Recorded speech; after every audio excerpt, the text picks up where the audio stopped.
அனைவருக்கும் வணக்கம். நான் உங்கள் ராஜ்குமார். ஆல் இஸ் வெல் ராஜ்குமார் சேனல்லேருந்து உங்கள் எல்லாரையும் சந்திக்கிறதுல மிகுந்த மகிழ்ச்சி. இன்றைக்கி நம்ம பார்க்க போகிற பதிவு, ஒரு வீகோ வண்டியில் கார்புரேட்டர் ரொம்ப மோசமான கண்டிஷனில் இருந்துச்சு. இந்த வண்டி வெகு நாட்களாக இயக்கப்படவில்லை.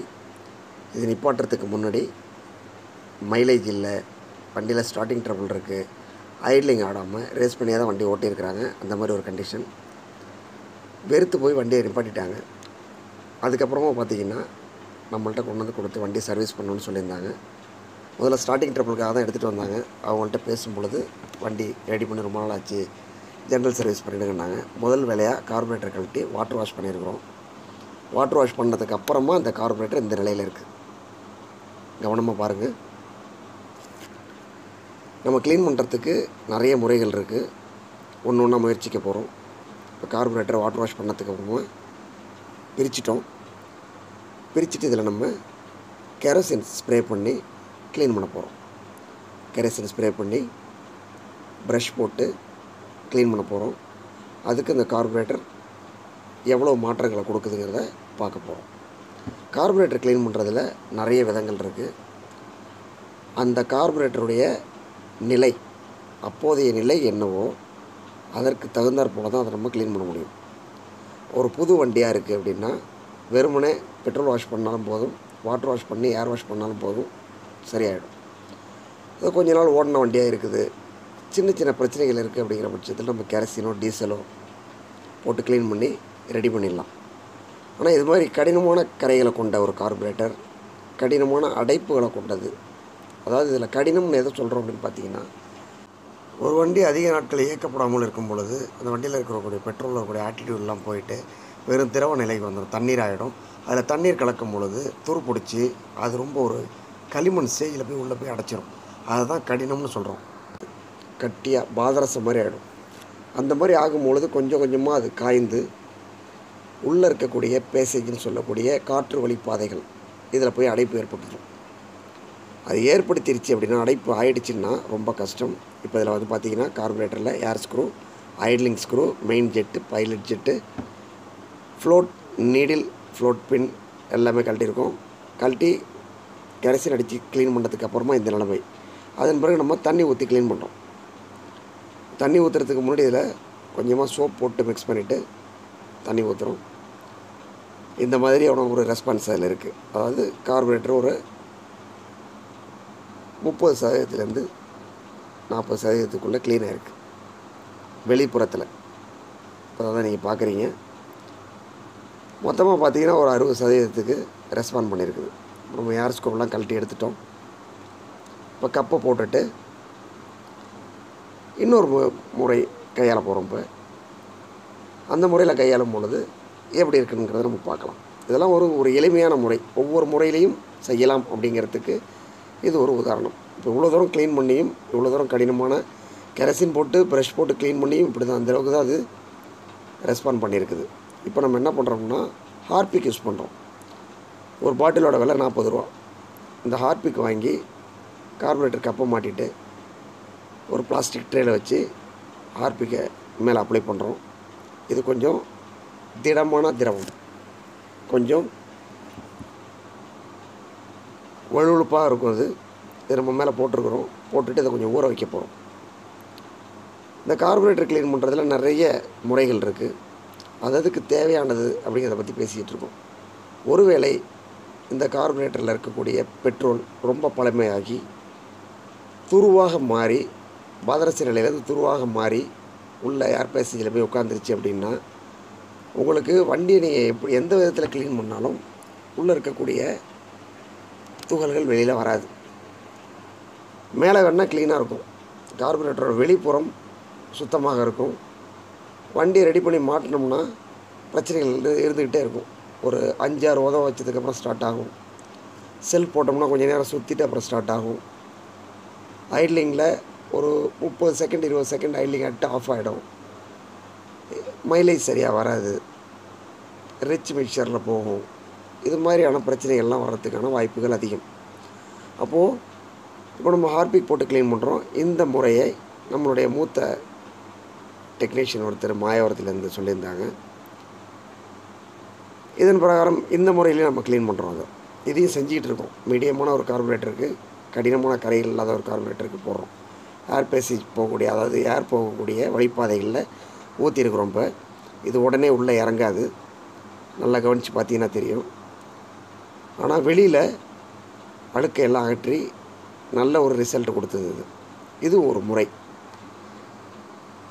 இப்போ இந்த ஏர் பேசேஜுக்குள்ளே இருக்கக்கூடிய அழுக்குகளை நீங்கள் எப்படி எடுப்பீங்க? எவ்வளவு தான் நீங்கள் காற்று பிடிச்சாலும், எவ்வளோ தான் வாட்டர் வாஷ் பண்ணாலும், கெரசினில் ஒரு 1 மணி நேரம் அல்ல 6 மணி நேரம் 10 மணி நேரம் ஊற வச்சாலும், என்ன செய்தாலும் அந்த அழுக்கு வெளியில் வராது. அப்போ என்ன சொல்லுவாங்க அப்படின்னா, இந்த கார்பரேட்டர் வீணாகி போயிடுச்சு, அதனுடைய தன்மையை இழந்துருச்சு, அதனால் நம்ம கார்பரேட்டர் மாற்றிடலாம் அப்படிங்கிற ஒரு முடிவுக்கு வந்துடும். நம்ம அதன் மாதிரி இல்லாமல் ஒரு முயற்சி. இப்போ பார்த்தீங்கன்னா அதில் ஓரிங் இருக்குது. இந்த ஓரிங்கோடு தான் நான் வந்து ஆர்பிக் போட்டிருக்கிறேன். அதில் ஒரு கேள்வி எழும். ஆனாலும் இந்த ஓரிங் மாற்ற போகிற ஓரிங்கை கழட்டிட்டே க்ளீன் பண்ணியிருக்கலாமேன்னு ஒரு கேள்வி வரும். அதுலேயும் சில நுணுக்கங்கள் இருக்குது. அது தெரிஞ்சுக்கணும் அப்படின்னா என்கிட்ட கேள்வியாக கேளுங்க, அதுக்கான பதிலையும் நான் சொல்கிறேன். இதில் இருக்கக்கூடிய ஓரிங் அப்படியே தான் இருக்குது. பட் வண்டி மாட்டும் போது இந்த ஓரிங் மாட்டணும் அப்படின்னா கண்டிப்பாக ஐட்லிங் நிற்காது. இதுலேருந்து கசிவுகள் இருக்கும். அதனால் அந்த ஓரிங்லாம் மாற்றி தான் ஆகணும். கண்டிப்பாக ஏர் ஸ்க்ரூவில் வர ஓரிங் மாற்றிடணும். கார்பரேட்டர் கப்பில் வர கப் ஓரிங் மாற்றி ஆகணும். இதெல்லாம் மாற்றிட்டோம் அப்படின்னா சிறப்பாக இருக்கும். இப்போ ஆர்பிக்கில் க்ளீன் பண்ணியிருக்கிறோம். ஆனாலும் கடினமான கரைகள் ஆங்காங்கே இருக்கிறத உங்களால் பார்த்து தெரிஞ்சிக்க முடியும். இது ஒரு மிகப்பெரிய பதிவு. இது ஒரு 14 நிமிட பதிவு. முழுமையாக பார்த்தீங்க அப்படின்னா ஒரு புரிதல், ஒரு அனுபவம் கிடைக்கும் உங்களுக்கு. இதில் என்னென்ன விஷயங்கள் இருக்குங்கிறத நீங்கள் தெரிஞ்சுக்கலாம். இப்போது ஒரு 4 மெத்தடில் க்ளீன் பண்ணி பார்த்துட்டோம். இதுக்கு மேலேயும் டைம் வேஸ்ட் பண்ணாமல் இந்த ஆசிட் வாங்கியிருக்கிறோம். இந்த ஆசிட் பார்த்திங்கன்னா தரைகளை சுத்தம் பண்ணுறதுக்காகவும் வெளிப்புறத்தை சுத்தம் பண்ணுறதுக்காகவும் உள்ளது தான். இதில் நம்ம என்ன பண்ணுறோம்னு கேட்டிங்கன்னா 50 ml அளவுக்கு இந்த ஆசிட் ஊற்றிட்டு 50 ml அளவுக்கு தண்ணி 1:1 அப்படிங்கிற அளவுக்கு நம்ம ஊற்றி கலந்துக்கிறோம். என்ன காரணம்னு கேட்டிங்கன்னா ஆசிட்டோடைய பவரை குறைக்கிறோம், அதனுடைய வீரியத்தை குறைக்கிறோம். ஏற்கனவே ஒரு ஓட்டை போட்டு ஏற்கனவே பயன்படுத்தின ஒரு பாட்டிலில் இப்போ நம்ம இந்த ஆசிட் இதில் மிக்ஸ் பண்ணுறோம். இது மாதிரி வேலை செய்யும் பொழுது தயவு செஞ்சு ஹேண்ட் க்ளவ் போட்டுங்க. நான் ஹேண்ட் க்ளவ் போடாமல் தான் செஞ்சுருக்கிறேன். அதுக்கும் காரணம் இருக்குது. வெளியிலேருந்து பார்க்குறவங்களுக்கு என்ன தோணும் அப்படின்னா, ஆசிட்டை தூக்கி கார்பரேட்டரில் ஊற்றினோம்னா அது ஒரு அலுமினியமான மெட்டல். அது உள்ளே இருக்கக்கூடிய ஹோல்ஸு, இதில் பிராஸ் இருக்குது. இந்த பிராஸை வந்து அரிக்கிறதுக்கான வாய்ப்புகள் இருக்குது. ஹோல்ஸ் எல்லாம் அரிக்கிறதுக்கான வாய்ப்புகள் இருக்குது. அப்படி இருக்கும்போது கையில் பட்டால் கை என்ன ஆகும் அப்படிங்கிற ஒரு கேள்வி இருக்கும். இதை நான் எப்படி செஞ்சுருக்கேங்கிறத பார்த்தீங்கன்னா அந்த முறை உங்களுக்கு நல்லா தெரியும். வெறும் கையில் தான் பிடிச்சி செய்கிறேன். பட் நீங்கள் செய்யும் போது அந்த மிக்சிங் அளவு கரெக்டாக இருந்ததுன்னா நம்மளை எந்த அளவுக்கும் பாதிக்காது. கொஞ்சம் கூட்டி குறைச்சி போட்டுட்டோம் அப்படின்னா கையில் ஒரு அரிப்புத்தன்மை வரும் அதிகமாக. நான் பழகும் பொழுது ஆரம்பத்தில் செய்யும் பொழுது எனக்கு அதனுடைய அளவு புரியலை. அது மாதிரி செய்யும் போது மூக்கில் எரிச்சல் வரும், மூச்சு விடுறதுக்கு கஷ்டமாக இருக்கும், கையில் எரிச்சல் வரும். ஸோ இதை வந்து நம்ம மாஸ்க் போட்டுக்கிட்டு ஹேண்ட் க்ளவ் போட்டுக்கிட்டு தான் செய்யணும். இப்போ பார்த்திங்கன்னா ஆசிட்டில் க்ளீன் பண்ணியிருக்கிறோம். அதன் பிறகு என்ன பண்ணணும்னு கேட்டிங்கன்னா, ஒவ்வொரு நிமிடத்திற்கும் நீங்கள் மேலே ஊற்றிட்டு ஆசிட்டை ஊற்றிட்டு ஆசிட்டும் தண்ணியும் மிக்ஸ் பண்ண கலவையை ஊற்றிட்டு இது மாதிரி தண்ணியில் வாஷ் பண்ணணும். வாஷ் பண்ணிவிட்டு ஒரு நிமிஷம் கேப் விட்டுட்டு மறுபடியும் எங்கெல்லாம் அழுக்கு இருக்குன்னு பார்த்து வச்சுக்கிட்டு திரும்பவும் அதில் அந்த லிக்விடை ஊற்றணும், ஆசிட்டை ஊற்றணும்.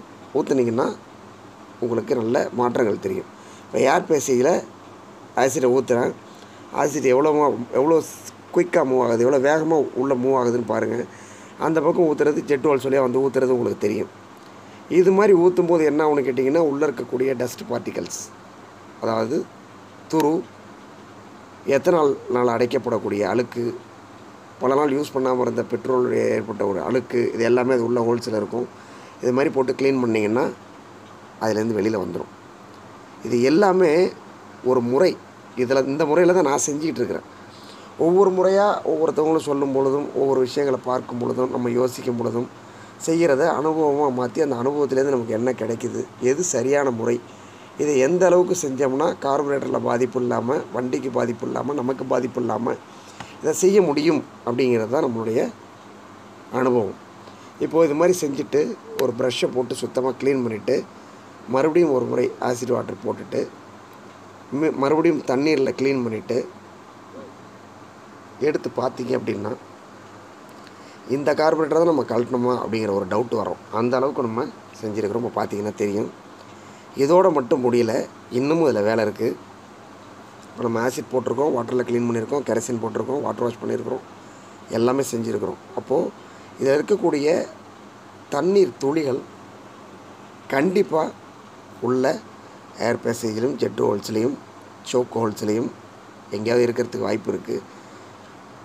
அதையும் நம்ம க்ளீன் பண்ண போகிறோம். அது எப்படின்னு அப்புறம் பார்க்கலாம். இப்போ இதில் இருக்கக்கூடிய ஜெட்டு, ஏர் ஸ்க்ரூ இது எல்லாத்தையும் கொஞ்சம் ஒன்றுக்கு, அதாவது 70% ஆசிட்டும் 30% தண்ணியும் கலந்த ஒரு ஆசிட்டை அதில் ஊற்றுறோம். அதை ஊற்றி நம்ம க்ளீன் பண்ணும்போது உங்களுக்கு அதில் உள்ள மாற்றம் நல்லா தெரியும்.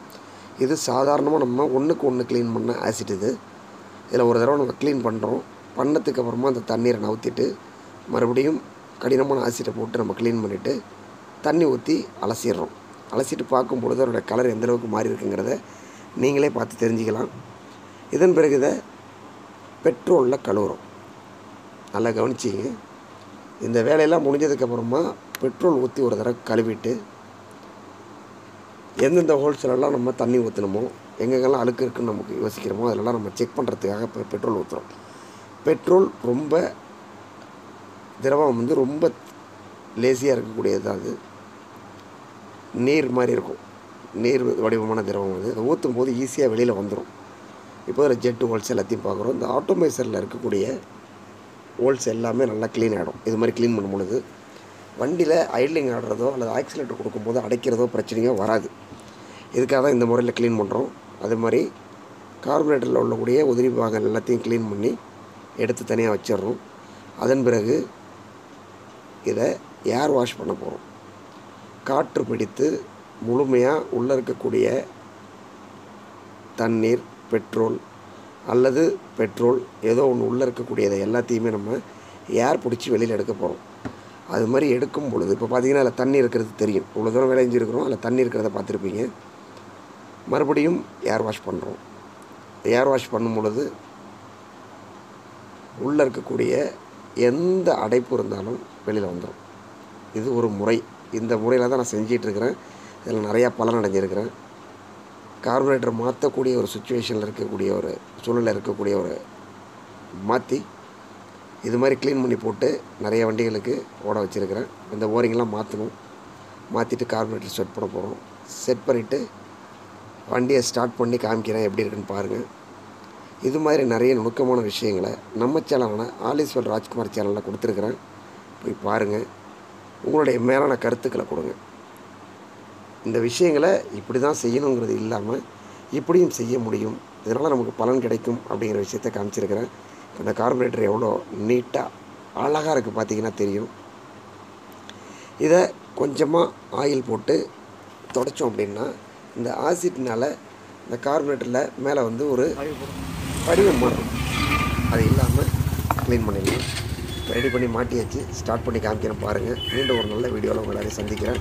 அதுவரை உங்களிடமிருந்து விடைபெறுவது ராஜ்குமார். நன்றி, வணக்கம்.